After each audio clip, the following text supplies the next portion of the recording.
दोस्तों नमस्कार। ये मेरे वतन के लोगों जरा आंख में भर लो पानी, जो शहीद हुए हैं उनकी जरा याद करो कुर्बानी। महाभारत का रण हो और उसमें भगवान कृष्ण ना हो तो आप कल्पना कर सकते हैं वो रण कैसा होगा। बिना भगवान कृष्ण के जीत संभव ना थी। इसी प्रकार आकाश हो और उसमें सूरज ना हो तो आप कल्पना कर सकते हैं कि आकाश कैसा होगा। उसी प्रकार आजादी का संग्राम हो और उसमें सुभाष चंद्र बोस का नाम ना हो तो आप कल्पना कर सकते हैं वो संग्राम कैसा होगा। संग्राम कैसा क्या होगा, संग्राम अधूरा होगा।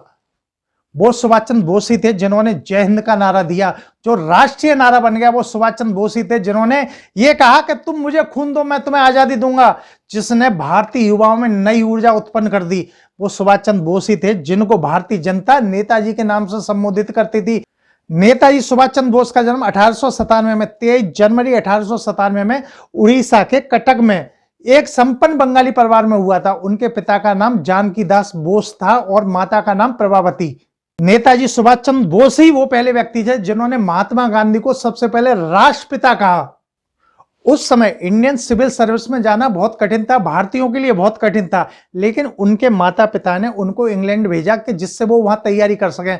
उन्होंने इंग्लैंड पहुंचकर तैयारी की और इंडियन सिविल सर्विस में उन्होंने चौथा स्थान प्राप्त किया। लेकिन वहां पर उन्होंने जब भारतीय दशा देखी, भारतीय राजनीति की दशा देखी, उन्होंने इंडियन सिविल सर्विस छोड़ दी और भारतीय राष्ट्रीय कांग्रेस में आकर शामिल हो गए।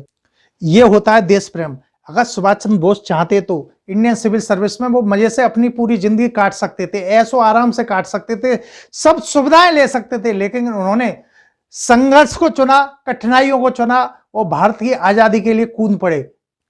सुभाष चंद्र बोस कांग्रेस में शामिल जरूर हो गए थे, लेकिन गांधी जी की उदारवादी नीतियां और अहिंसा वाली नीतियों के विपरीत थे, क्योंकि गांधी जी उदारवादियों का नेतृत्व करते थे, वहीं पर सुभाष चंद्र बोस जो थे वो जोशीले क्रांतिकारियों का नेतृत्व करते थे।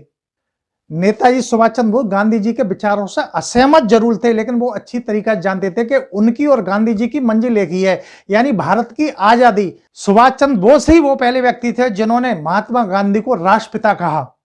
1938 में नेताजी सुभाष चंद्र बोस भारतीय राष्ट्रीय कांग्रेस के अध्यक्ष चुने गए। उन्होंने राष्ट्रीय योजना आयोग का गठन किया, जो कि गांधी जी की विचारधारा के अनुकूल न था।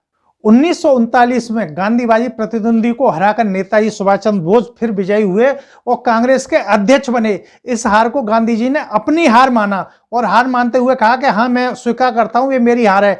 तब ऐसा लगने लगा था कि गांधी जी कहीं कांग्रेस की वर्किंग कमेटी से त्यागपत्र ना दे दें। गांधी जी के बढ़ते विरोध को देखते हुए नेताजी सुभाष चंद्र बोस ने स्वयं ही कांग्रेस को छोड़ दिया।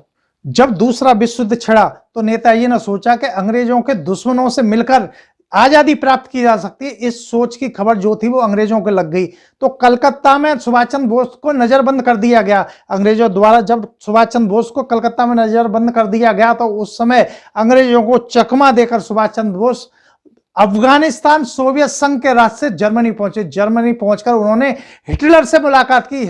जर्मनी में हिटलर से मिलने के बाद नेताजी सुभाष चंद्र बोस ने आजादी के जो प्रयास थे और तेज कर दिए।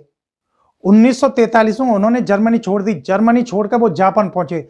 जापान से वो सिंगापुर पहुंचे। सिंगापुर में कैप्टन मोहन सिंह द्वारा स्थापित आजाद हिंद फौज की कमान जो थी अपने हाथों में ले ली। उस समय आजाद हिंद फौज के नेता रासबिहारी बोस थे।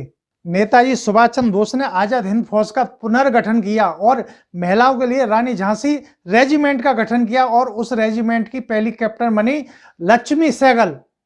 ऐसा कहा जाता है जब जर्मनी और जापान से नेताजी सुभाष चंद्र बोस ने सहायता लेने का प्रयास किया तो उस समय ब्रिटिश सरकार ने अपने गुप्तचरों को नेताजी को खत्म करने का आदेश दिया था।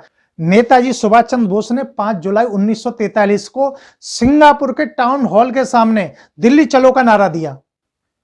21 अक्टूबर 1943 को स्वतंत्र भारत की अस्थायी सरकार नेताजी सुभाष चंद्र बोस ने बनाई, जिसे जर्मनी, जापान, चीन, फिनलैंड, इटली, आयरलैंड सहित 11 देशों ने मान्यता दी थी।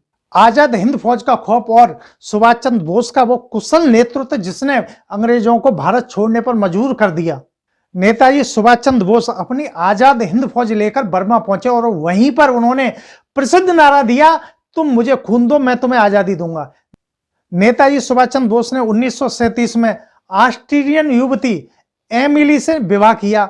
उन दोनों की एक बेटी हुई। उन बेटी का नाम है अनीता, जो जर्मनी में रहती हैं। 18 अगस्त 1945 को टोक्यो जाते वक्त एक विमान दुर्घटना में उनकी मृत्यु हुई या नहीं हुई, ये आज तक विवाद है। लेकिन एक बात सत्य है कि सुभाष चंद्र बोस के बिना आजादी की लड़ाई अधूरी है, आजादी का इतिहास अधूरा है। जय हिंद, भारत मां की जय।